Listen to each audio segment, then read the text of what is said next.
I walked into Chez Laurent 20 minutes late, spotting my family at the corner table immediately. My sister Emma was already holding court, her voice carrying across the restaurant as she gestured dramatically with her wine glass. Her fiancé, Marcus, sat beside her nodding. Along with that practiced smile wealthy people use when they want to appear interested. My parents looked uncomfortable in their Sunday best, clearly out of place in this upscale establishment. Emma noticed me first, her face lighting up with that particular gleam she got whenever she sensed an opportunity to perform. She stood up, spreading her arms wide in mock celebration, and announced loudly enough for nearby tables to hear, "Look everyone, my little brother finally decided to show up. Sorry we're late starting the celebration, but Jed here was probably busy with some very important filing." The laughter that followed Emma's announcement felt like needles in my chest, but I forced myself to remain calm as I took the empty seat across from her. This was nothing new. Emma had been the star of our family since childhood, the one who effortlessly drew attention and praise while I quietly worked my way through school with my head down and my mouth shut. Our parents had always marveled at Emma's social skills, her ability to charm teachers and neighbors alike. She was homecoming queen, student body president, the daughter who brought home boyfriends they could brag about to their friends. Meanwhile, I spent my teenage years buried in law books, working nights at the local grocery store to save money for college applications. When Emma got into State University on a partial cheerleading scholarship, the whole neighborhood heard about it. When I received a full academic scholarship to Harvard, my parents quietly mentioned it to a few close relatives. "So Marcus," Emma continued, settling back into her seat with theatrical flair, "this is the brother I told you about, the one with the very stable government job."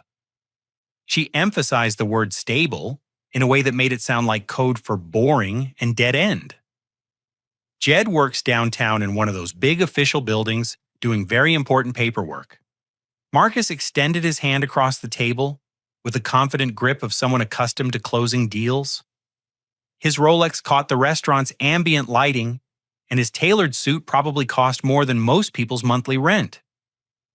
"Emma's told me so much about you," he said, though his tone suggested the information hadn't been particularly flattering. "Investment banking keeps me pretty busy, but I always respect people who choose the public sector. Takes a certain kind of person to be satisfied with that level of income." The condescension in his voice was subtle but unmistakable. I shook his hand and managed a neutral smile, remembering countless similar interactions over the years. People made assumptions based on limited information, and I had learned long ago that correcting those assumptions often created more problems than it solved.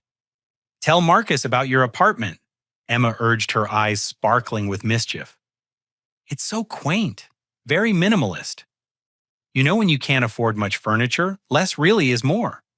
Our father shifted uncomfortably in his chair, clearly wishing Emma would dial back the cruelty, but lacking the authority or confidence to intervene. Our mother focused intently on her salad, a familiar coping mechanism from years of family dinners that turned into Emma showcases. "I like simple living," I replied quietly, which only seemed to encourage Emma further. "Simple is definitely the word," she laughed, reaching over to pat Marcus's arm. "Jed's always been the practical one in the family, never one to reach too high or dream too big. Some people are just natural followers, you know. They find their comfortable little niche and stay there forever." Marcus nodded along, though I caught him studying my face with slightly more interest than his casual demeanor suggested. "What exactly do you do in the courthouse district?" he asked. "I mean, specifically, administrative work." I answered, which was technically true if you considered running a federal courthouse to be administrative in nature. "See?" Emma clapped her hands together delightedly. "I told you he was modest about it." Though honestly, there's not much to be immodest about, is there? But Jed's always been the type to make the best of whatever situation he finds himself in.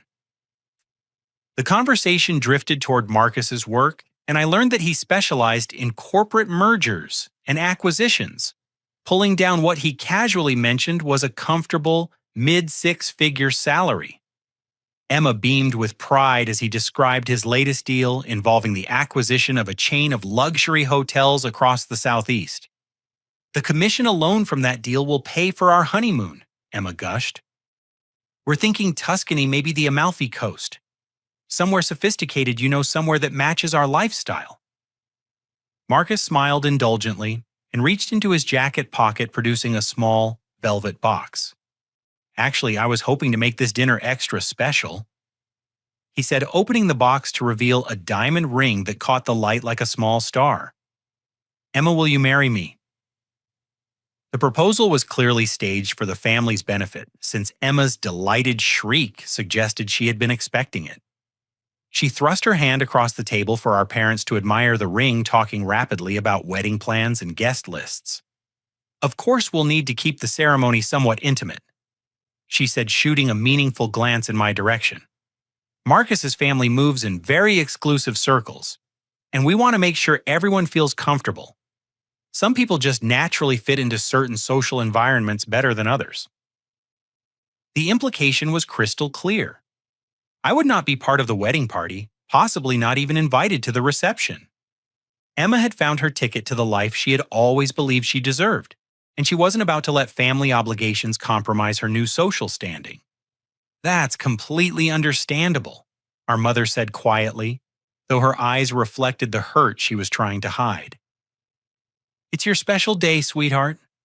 I remained silent, remembering all the nights I had worked double shifts to pay for law school, while Emma sailed through her communications degree on our parents' savings and student loans they couldn't really afford. I thought about the years I had spent clerking for judges who taught me that real power was quiet, respectful, and earned through dedication rather than inherited through connections or acquired through marriage. Don't worry though, Jed, Emma added with false sweetness. I'm sure we can find some way for you to be involved. Maybe you could help with parking or something practical like that. Marcus's phone buzzed and he glanced at it with the practiced efficiency of someone accustomed to being constantly available to clients. His expression shifted slightly as he read the message, but he slipped the phone back into his pocket and returned his attention to the table. I'm curious about your family's professional backgrounds, he said, his tone suggesting this was casual dinner conversation rather than what felt increasingly like an interview. Emma mentioned you worked for the Postal Service, sir. He directed this question toward our father, who nodded with the quiet dignity of a man who had spent 35 years ensuring that people received their mail regardless of weather holidays or personal convenience. 35 years, Dad confirmed. Started as a carrier, worked my way up to supervisor before retirement. Good, steady work union benefits. Nothing glamorous, but it put food on the table and sent both kids to college. And Mrs. Henderson, you work in accounting. Our mother's smile was strained. Bookkeeping, actually. Part-time for a small medical practice. Dr. Morrison's office on Maple Street. I help with billing and insurance claims. Marcus nodded with the polite interest of someone mentally categorizing people into professional hierarchies. In his world, postal workers and part-time bookkeepers were invisible service providers, the people who made his comfortable life possible, but whom he never actually had to consider as equals. It's wonderful how Emma turned out so ambitious, despite humble beginnings. He said, apparently intending this as a compliment. She's got natural leadership instincts, real executive potential. Emma practically glowed under this praise, sitting up straighter and unconsciously mimicking Marcus's confident posture. I've always known I was meant for bigger things, she said. My marketing director position is really just the beginning. Marcus thinks I could easily transition into luxury real estate or maybe corporate communications. The key is networking. Marcus explained, his voice taking on the tone of someone delivering obvious wisdom to people too simple to have figured it out themselves. Success is about positioning yourself around the right people, learning from those who have already achieved what you want to achieve. You can't let family loyalty hold you back if they're not operating at your level. The cruelty of this statement, delivered so casually while our parents sat right there, left me momentarily speechless. Emma nodded eagerly, apparently oblivious to the fact that Marcus was essentially telling her to abandon the people who had sacrificed everything to give her opportunities. Exactly, she agreed. You have to be realistic about people's limitations. Some people are content with small lives, and that's fine. But you can't let their lack of ambition drag you down. Marcus's phone buzzed again, and this time his glance at the screen lasted longer. His eyebrows drew together slightly, and he looked up at me with increased attention. Jed, you mentioned administrative work in the courthouse district. Do you work directly for the city, or is it county government? Federal, I replied simply. Federal bureaucracy, Marcus said with the knowing smile of someone who believed he understood how government worked. That's where the real job security is, right? Benefits, pension, regular hours. I imagine the pace is pretty relaxed compared to private sector. Emma giggled. Jed's always been the cautious type. He probably has his whole career mapped out until retirement.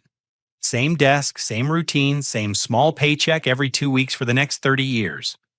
A man in an expensive suit approached our table, and Marcus looked up with surprised recognition. David, what are you doing here? The man smiled broadly. Partner's dinner got moved here last minute. The usual place had a kitchen fire. He gestured toward a large table across the restaurant where several other well-dressed professionals were engaged in animated conversation. Mind if I say hello to your lovely fiancé? Marcus stood to shake hands with his colleague. David Morrison, meet Emma Henderson, my fiancé, and this is her family. David nodded politely to Emma and our parents, then extended his hand to me. David Morrison, Morrison Clark, and Associates. Jed Henderson, I replied, shaking his hand. David's expression changed subtly, and he tilted his head as if trying to place something. Jed Henderson? That name sounds familiar. Do we know each other professionally? Marcus laughed. I doubt it. Jed works in government administration. Probably never had occasion to cross paths with corporate law. David continued studying my face. Henderson, Federal Courthouse District. Wait a minute. His eyes widened slightly and he leaned closer to Marcus. Could I speak with you privately for just a moment? Marcus looked puzzled, but followed David a few steps away from the table. I watched as David spoke quietly but urgently into Marcus's ear, gesturing discreetly in my direction. Marcus's confident expression gradually transformed into something approaching concern, then what looked suspiciously like panic. When they returned to the table, Marcus's entire demeanor had shifted. His casual arrogance had been replaced by a nervous energy that he was trying unsuccessfully to hide. He kept glancing at me as if seeing me clearly for the first time. Everything all right? Emma asked, noticing the change in her fiancé's behavior. Fine, Marcus said quickly. Just some business complications. Nothing that can't be handled. But David wasn't quite ready to let the moment pass. Mr. Henderson, I have to ask. Do you by any chance work at the federal courthouse on 5th Street? I do, I confirmed. Emma rolled her eyes. See, I told you he was modest about his little government job. Jed's always been secretive about work. Probably afraid we'll be too impressed by his very important filing responsibilities. David and Marcus exchanged a look that Emma completely missed. David excused himself and returned to his colleagues, but not before giving me a respectful nod that seemed to leave Marcus even more unsettled. So, anyway, Emma continued, oblivious to the undercurrents now flowing through the conversation. Marcus was telling me about the country club his family belongs to. They have a golf course designed by some famous architect, and the membership waiting list is apparently years long. She launched into detailed descriptions of the luxury lifestyle she was about to enter, painting pictures of charity galas and weekend trips to Martha's Vineyard. Marcus nodded along mechanically, but his attention kept drifting back to me with an expression I was beginning to recognize as dawning professional dread. Emma was in full performance mode, now describing the wedding venue Marcus's family had secured through their social connections. "It's this gorgeous estate in Westchester County," she gushed. "The grounds are absolutely stunning, and they only host a few select events each year." Marcus's mother had to call in several favors just to get us on the calendar. Our parents listened with the mixture of pride and bewilderment that had characterized their relationship with Emma's ambitions for years. They were happy for her success, but increasingly aware that her new life would have little room for their modest existence. Marcus's phone buzzed a third time, and this time he answered it despite the social awkwardness of taking calls during dinner. "Excuse me," he said, rising from his chair. "This is urgent." While he stepped away from the table, Emma seized the opportunity to deliver what she clearly considered the coup de grace of her evening's entertainment. "You know what the funniest part is?" she said, lowering her voice to a conspiratorial whisper that somehow managed to carry to neighboring tables. "Jed makes less in a year than Marcus spends on his car payments." "Isn't that incredible?" I found out when Mom accidentally mentioned his salary range last month. She proceeded to share specific numbers that made our parents shift uncomfortably in their chairs. The figures weren't entirely accurate, but they were close enough to be embarrassing and far enough below Marcus's income to make her point devastatingly clear. "And he's 32 years old," she continued, warming to her theme. "Most people his age are buying houses, starting families, building real wealth. But Jed's still renting that tiny one-bedroom apartment near downtown. I swear the place is smaller than Marcus's walk-in closet." Our mother finally spoke up. "Emma, honey, maybe we could talk about something else." "Oh, come on, Mom. It's not like any of this is secret. Besides, Marcus should know what he's getting into with our family. Better to be honest about everyone's situation, right?" She launched into stories from our college years describing how I had worked as a night custodian in the law library to help pay tuition. She made these sacrifices sound pathetic rather than admirable, painting a picture of someone too proud or too foolish to accept a more realistic assessment of his limitations. "The best part," she continued, "is that he still acts like those years studying law were somehow preparation for bigger things, like pushing papers in a government office requires a law degree from Harvard. Talk about overqualification." This casual mention of Harvard seemed to register with our father, who looked up sharply. He had forgotten in the face of Emma's relentless mockery that his son's educational achievements were actually quite remarkable. Marcus returned from his phone call, looking pale and distracted. He sat down heavily and reached immediately for his wine glass, draining it in 2 large swallows. "Bad news," Emma asked, though her concern seemed more focused on how his mood might affect her evening than on his actual well-being. "Complicated client situation," Marcus replied. "Some issues with a federal court filing that need immediate attention." Emma nodded sympathetically, but quickly steered the conversation back to wedding planning. "Anyway, I was just telling everyone about the catering budget. Marcus's family insists on using this exclusive company that handles all the high society events in the area. The menu alone is going to cost more than some people make in 6 months." She shot me a meaningful look to ensure I understood that I was included in the category of people who made less in 6 months than she planned to spend on wedding food. "The guest list is going to be amazing," she continued. "Senators, judges, Fortune 500 executives."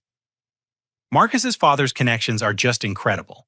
Of course, we'll need to be very selective about +1s and family invitations. You understand how these things work in sophisticated circles. Marcus was barely listening. He kept checking his phone and glancing around the restaurant as if expecting unwelcome news to arrive at any moment.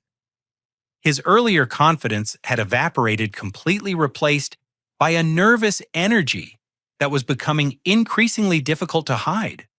"Marcus, are you feeling all right?" our mother asked with genuine concern. "Fine," he said quickly. "Just some work pressure." You know how it is in corporate law. Clients expect immediate solutions to complex problems. Emma leaned over to rub his shoulder reassuringly. "Poor baby. This is exactly why I'm so grateful Jed chose government work. No stress, no pressure, No real responsibility. He gets to clock in, do his little administrative tasks, and clock out without a care in the world. Sometimes I think there's something to be said for a simple life. The patronizing sympathy in her voice was almost worse than her earlier cruelty.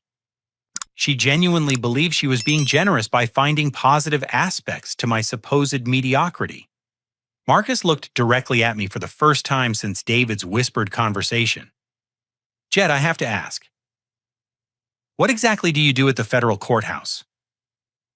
I mean, what's your specific job title? Emma laughed before I could answer. Oh, don't encourage him to get all official about it.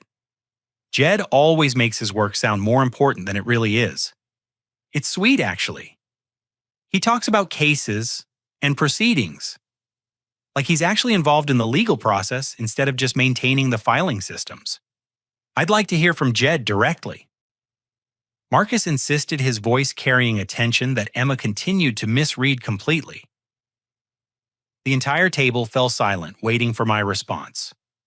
Emma wore an indulgent smile, clearly anticipating another opportunity to demonstrate the gap between my aspirations and my reality. Our parents looked uncomfortable but curious, and Marcus watched me with an expression that suggested he already suspected what I was about to say, but desperately hoped he was wrong. I looked around the table at my family, taking in Emma's expectant smirk, our parents' confused concern, and Marcus's barely concealed anxiety. The moment felt suspended in time, heavy with years of accumulated assumptions and misunderstandings. Judge, I said simply. The word fell into the silence like a stone into still water. Emma's smile froze on her face, unsure whether this was a joke she was supposed to laugh at. Our parents looked puzzled, trying to process information that didn't fit their understanding of their son's life. And Marcus went completely white, his wine glass stopping halfway to his lips. Very funny, Emma said after a moment, forcing a laugh that sounded increasingly hollow. What's next? Are you going to tell us you're Judge Judy? Come on, Jed. We all know what you really do. But Marcus wasn't laughing. He set his wine glass down with shaking hands and stared at me with the expression of a man watching his career flash before his eyes. United States District Judge for the Southern District of New York. I continued quietly. I was confirmed by the Senate 3 years ago. The silence that followed was absolute. Even the ambient noise of the restaurant seemed to fade as my family struggled to process this information. Emma's mouth opened and closed soundlessly, her brain apparently unable to reconcile this revelation with the narrative she had constructed about my life. Marcus found his voice first. Your Honor. He began, then stopped himself. I mean Judge Henderson. I had no idea. I'm so sorry. My firm Morrison Clark and Associates, we regularly appear before the federal courts. We have nothing but the highest respect for the judiciary. His transformation was immediate and complete. The condescending investment banker had vanished, replaced by a nervous attorney who suddenly understood that he had spent the evening insulting a federal judge in front of witnesses. This isn't possible, Emma whispered, but her voice lacked conviction. She was beginning to understand that the joke wasn't on me after all. Our father leaned forward, his weathered hands clasped tightly on the table. Jed, is this true? Are you really a federal judge? I nodded. The administrative work I mentioned involves running the courthouse, managing the docket, overseeing court staff. It's quite a bit of administrative responsibility, actually. Our mother started crying, but they were tears of pride mixed with shame. Why didn't you tell us? She asked. All these years we thought you were just what, Mom, and just a disappointment, just someone who never lived up to Emma's achievements.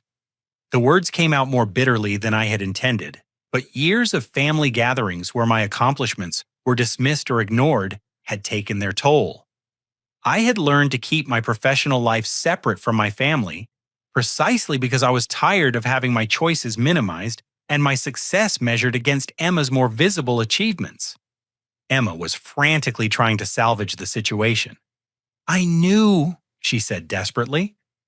I mean, I knew Jed was successful. I was just being modest about it. You know how it is with family, you don't want to brag too much. Marcus wasn't buying it. Neither were our parents, who were beginning to remember years of conversations where Emma had systematically diminished my accomplishments and discouraged them from asking too many questions about my work. The courthouse where you work, Marcus said carefully, that's the Southern District Courthouse on 5th Street. That's right. And you preside over federal cases, criminal and civil, both. Corporate fraud, securities violations, civil rights cases, criminal prosecutions, the usual federal docket. Marcus's face went through several shades of pale as he mentally reviewed every disparaging comment he had made about government workers and public service careers. He was undoubtedly also thinking about his law firm's pending cases and wondering whether any of them might eventually appear on my docket. Other diners had begun to notice the drama unfolding at our table. Emma's earlier loud commentary about my supposed failures had attracted attention, and now people were openly staring as they tried to piece together what was happening. This is incredible, our father said, his voice filled with wonder. Our son is a federal judge. Do you understand what this means, Helen? Our Jed is one of the most important legal officials in the state. The pride in his voice was unmistakable, but so was the underlying sadness. He was realizing how much of my life he had missed, how many achievements he had failed to celebrate because he hadn't understood their significance. Emma was spiraling. But you never said anything. You let us all think you were just doing paperwork. You made us look like fools. I made you look like fools, I asked quietly. Emma, you've spent the entire evening telling everyone how pathetic my life is. You've mocked my income, my apartment, my education, my career choices. You've made it clear that I'm an embarrassment to the family. When exactly was I supposed to interrupt your performance to correct your assumptions? Marcus was now sweating visibly. Judge Henderson, please understand I had no idea about your position. If I said anything inappropriate or disrespectful, I sincerely apologize. My comments about government service were completely out of line. Your comments were honest reflections of your values, I replied. I appreciate the honesty, actually. Emma looked desperately around the table, searching for some way to regain control of the situation. This is all just a big misunderstanding, she said. We're family. We support each other. Right, Jed? Tell them we support each other. But support had been notably absent from our relationship for years, and everyone at the table knew it. Our parents were beginning to understand the extent to which they had allowed Emma's version of reality to shape their perception of both their children. The restaurant had grown quieter as more people became aware of the drama at our table. Servers whispered to each other near the kitchen, and I caught several people discreetly taking pictures with their phones.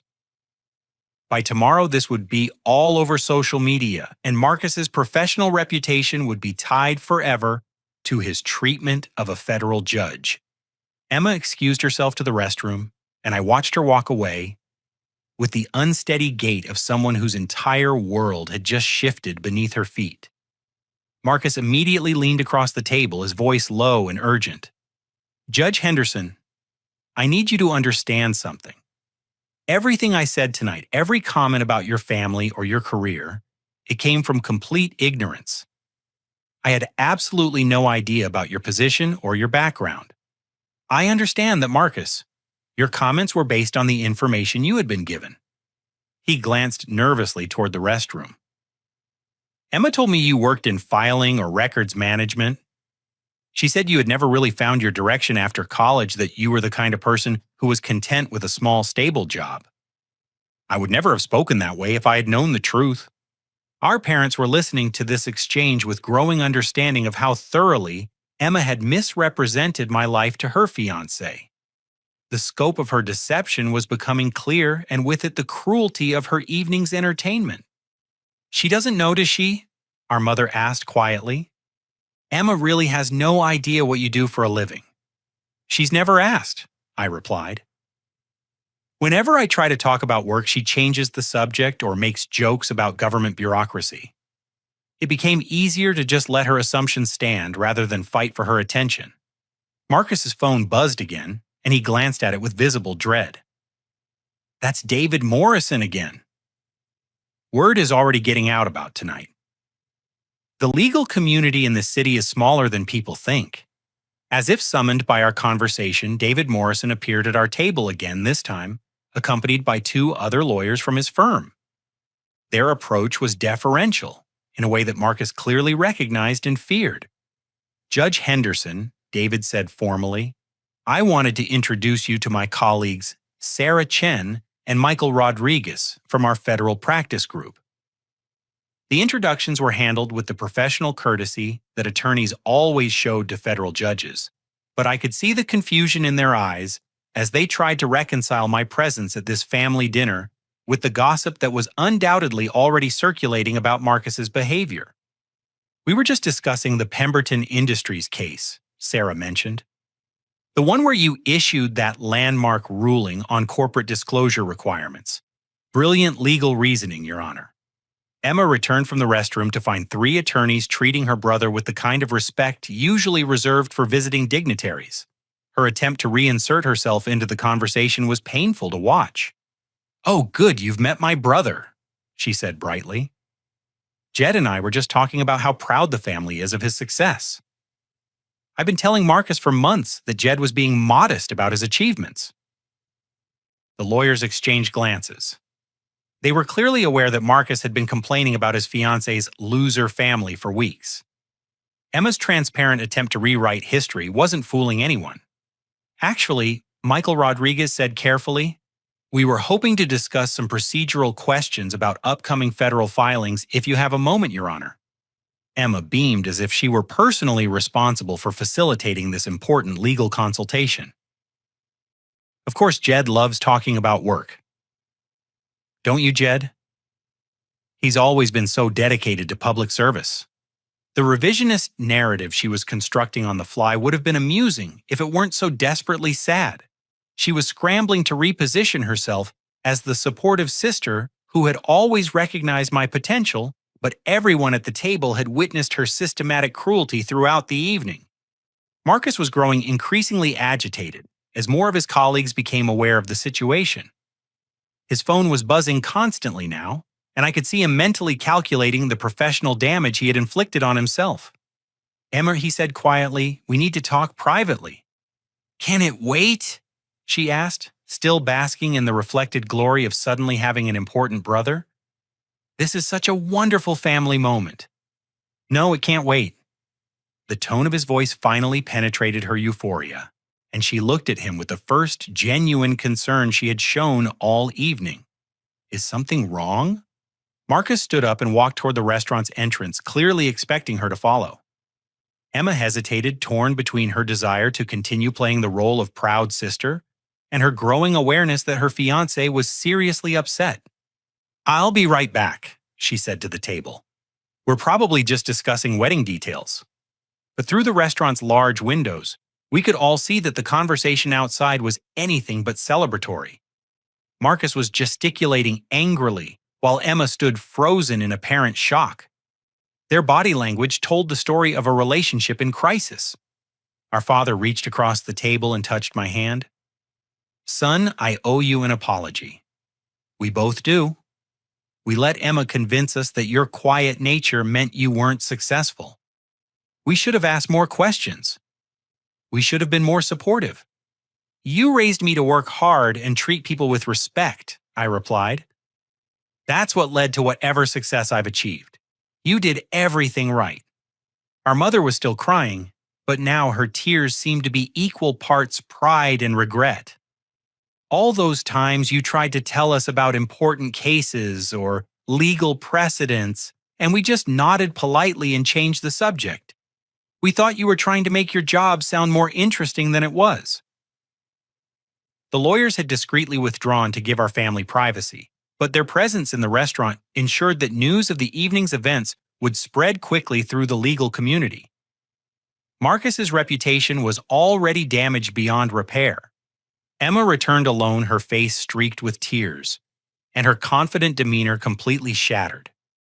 She collapsed into her chair without looking at anyone. "He broke up with me," she announced to the table. "Marcus said I'm cruel and dishonest, and that tonight proved we have incompatible values. He said his family was right to have concerns about my background." The irony was devastating. Emma's attempt to demonstrate her superiority over her family had destroyed her chance to escape that background. Her cruelty toward me had cost her the relationship she valued above everything else. "He said I humiliated a federal judge in public, and that everyone in the legal community will know about it by morning. He said I made him look like an idiot, and that his firm's reputation could be affected."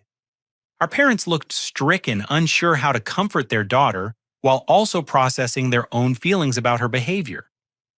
The evening had revealed aspects of Emma's character that were difficult to reconcile with their image of her as their successful, ambitious child. "Emma," I said gently, "I'm sorry about Marcus. But you need to understand that this isn't my fault. Your relationship ended because of choices you made, not because I revealed information about my career." She looked up at me with eyes full of anger and pain. "You could have stopped this. You could have told me who you were before I embarrassed myself." "When?" I asked.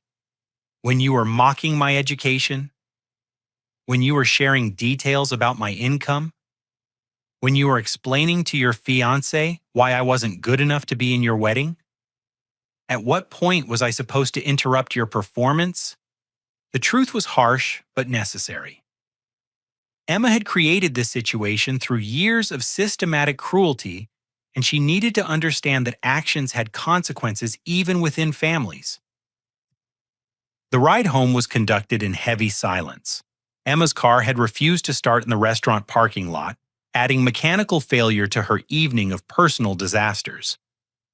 She sat in the backseat of our parents' car, staring out the window at the passing streetlights with the hollow expression of someone whose entire worldview had just collapsed.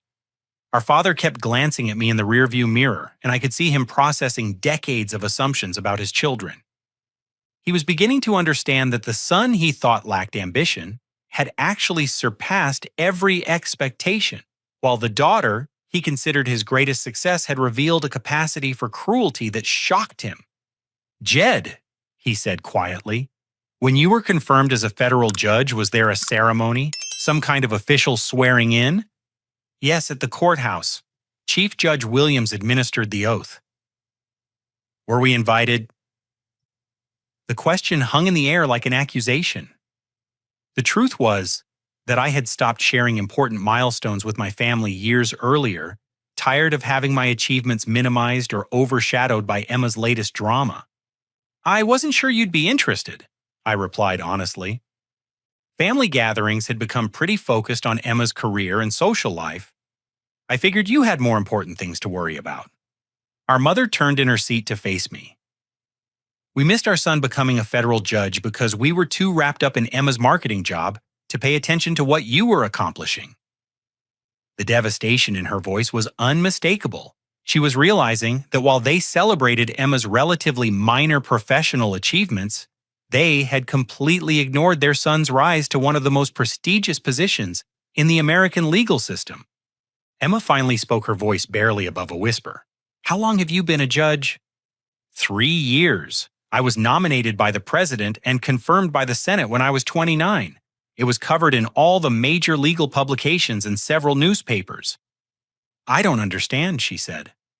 "How is this possible?" "You were working at that law firm after college doing research or something. How did you go from that to being a federal judge?" The question revealed the extent of her ignorance about my life. She had no idea that my research job had been a clerkship with Supreme Court Justice Thomas, one of the most prestigious positions available to young lawyers.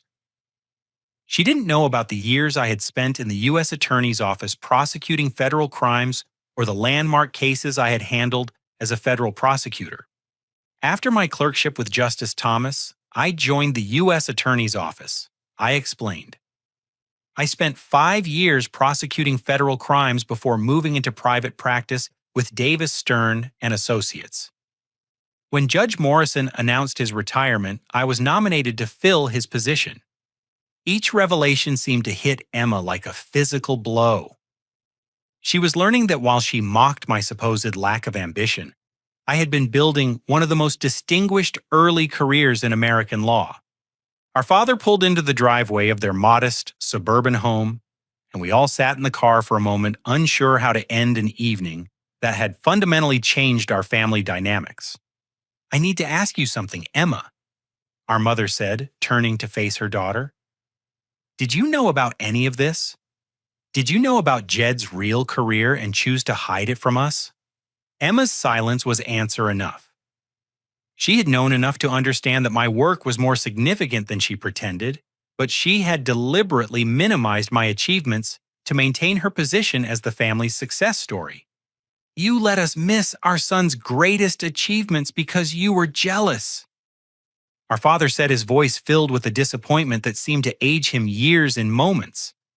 "I wasn't jealous," Emma protested weakly.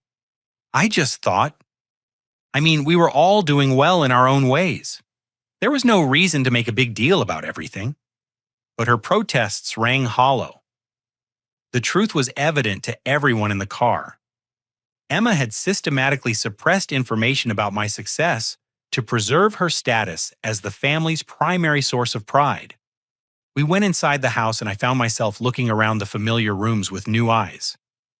The walls were covered with photographs and mementos from Emma's life graduation pictures, cheerleading trophies, newspaper clippings from her marketing campaigns.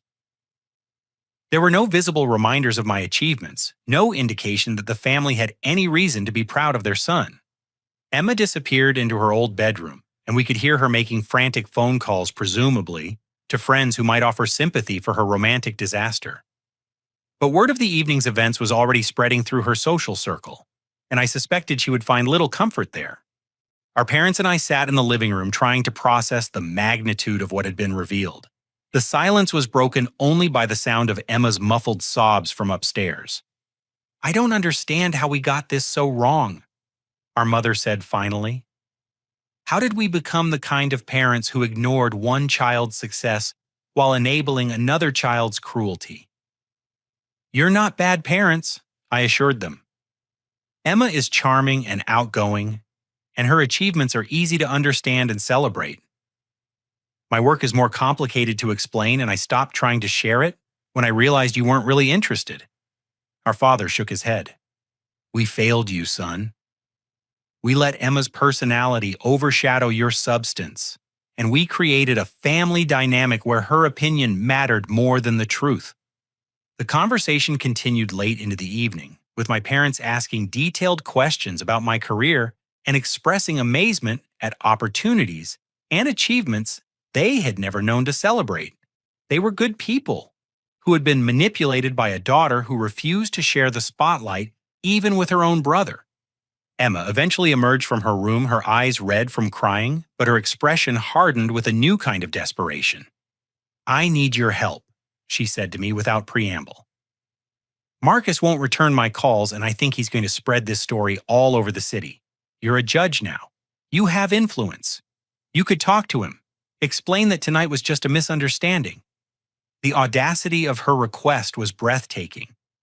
After spending years undermining my achievements and an entire evening humiliating me in public, she expected me to use my position to clean up her mess.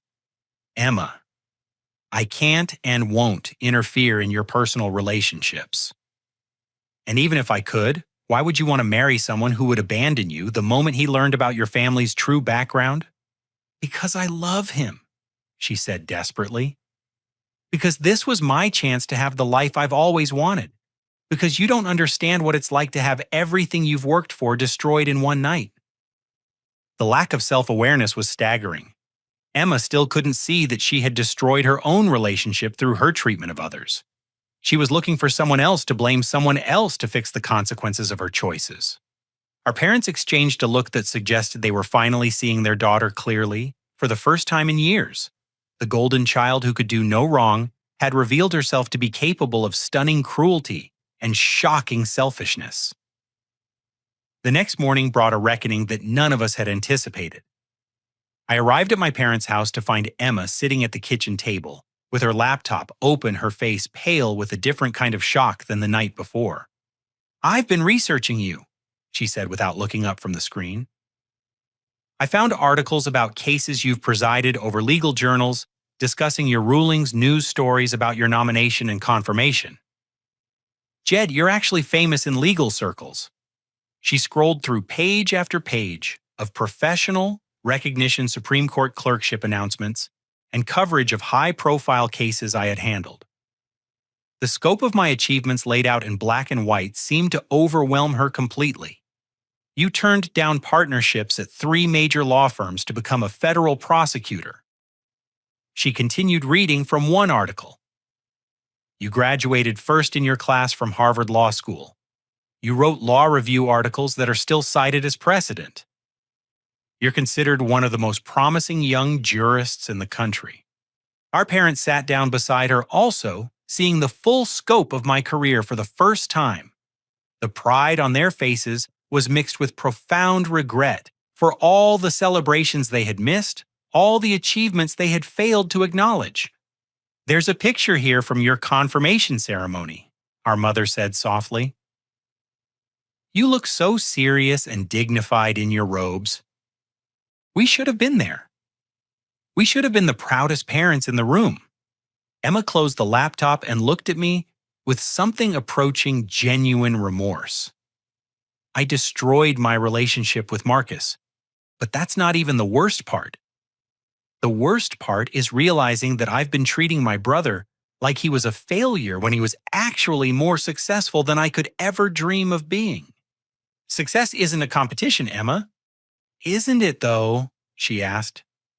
"I spent my whole life trying to be the star of this family, and it turns out you've been a constellation, while I was just a flickering candle." The metaphor was surprisingly poetic, for Emma suggesting that the crisis was forcing her to think more deeply about herself and her relationships than she had in years. "I need to ask you something honestly," she continued.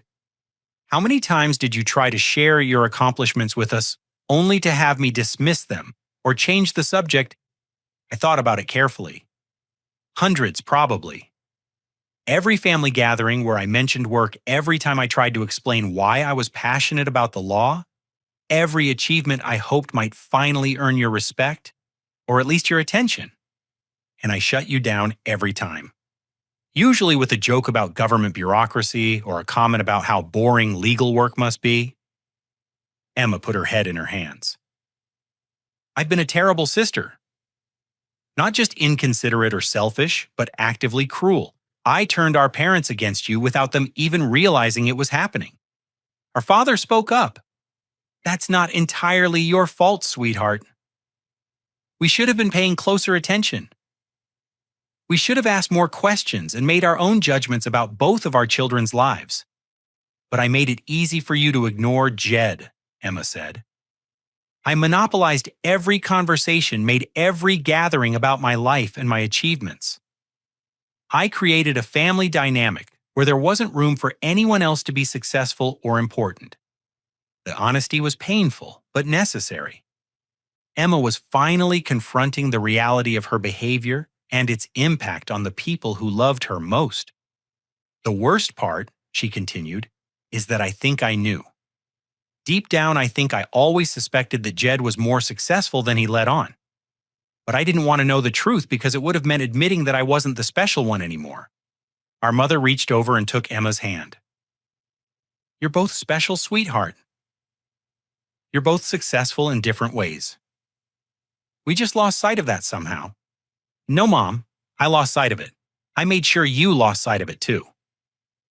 Emma's phone buzzed with a text message, and she glanced at it with visible dread. "That's my supervisor at work. She wants to see me first thing Monday morning. Apparently word about last night has reached my office." The professional consequences were beginning to manifest. Emma's marketing firm regularly worked with legal clients, and her public humiliation of a federal judge would not be viewed favorably by partners who depended on maintaining good relationships with the legal community. "I'll probably lose my job," she said quietly. "The irony is perfect. I spent the whole evening mocking Jed's career, while mine was being destroyed by my own behavior. You might not lose your job, I said, but you'll probably face some difficult conversations about professional conduct and client relations. Emma nodded. I deserve whatever happens. I just wish I could undo last night. Not because of the consequences, but because I hate knowing that I'm the kind of person who could treat her own brother that way. The regret seemed genuine, which was more than I had expected from someone who had rarely shown remorse for her actions in the past. Crisis had a way of forcing people to confront aspects of themselves they preferred to ignore. Over the following weeks, Emma did indeed face professional consequences. Her firm placed her on probation after several clients expressed concern about her judgment and character. Marcus spread word of the incident throughout his social circle, ensuring that Emma's reputation suffered in precisely the circles she had been so eager to join. But something unexpected happened during this period of professional and social exile.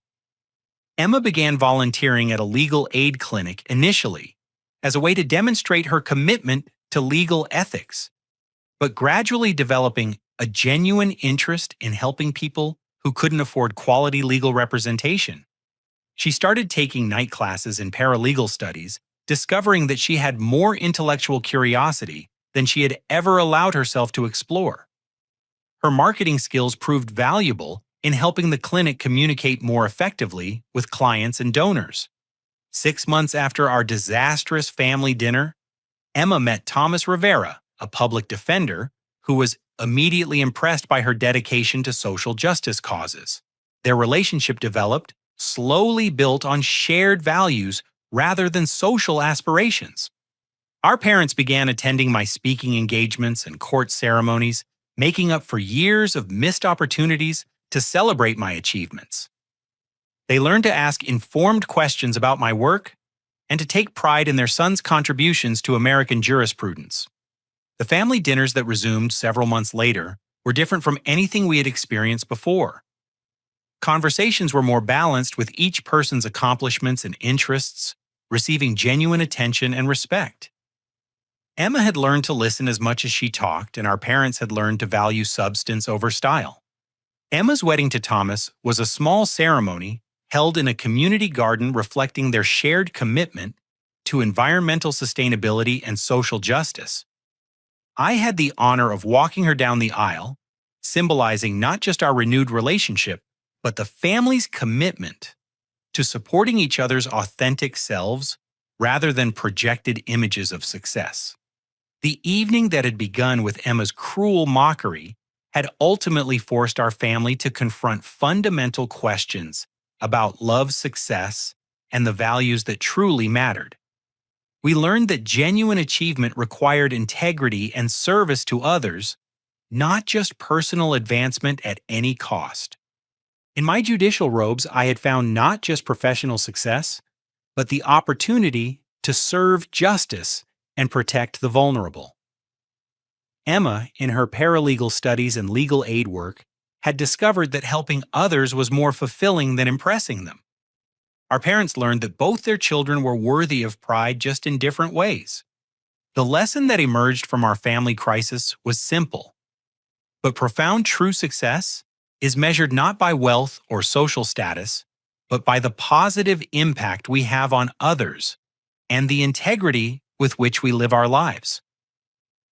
When we base our relationships on authentic care rather than competitive achievement, we create space for everyone to flourish. Looking back, I realized that Emma's cruel performance at that restaurant dinner was actually a gift, though none of us recognized it at the time. It forced our family to abandon the pretenses that had been poisoning our relationships for years and to build something healthier on a foundation of honesty and mutual respect. Sometimes the most painful moments in our lives become the catalysts for the most important growth. Our family learned to value each other, not for what we achieved, but for who we truly were beneath all the achievements and disappointments. As I write this story, I want to ask you something important. Have you ever found yourself in a situation where family members or loved ones underestimated your worth or dismissed your achievements? How did you handle it, And what did you learn about the difference between seeking validation and staying true to your values? Please share your thoughts in the comments below. Your experiences might help someone else who's facing similar challenges. If this story resonated with you, I'd be grateful if you'd take a moment to like this video, subscribe to the channel for more stories about overcoming family challenges and finding your authentic path to success, and share this with someone who might benefit from hearing about second chances and the power of honest communication. Thank you for listening to our family's journey from dysfunction to healing. Remember that it's never too late to build better relationships based on truth, respect, and genuine love for each other's authentic selves. Until next time, take care of yourselves and the people who matter most to you.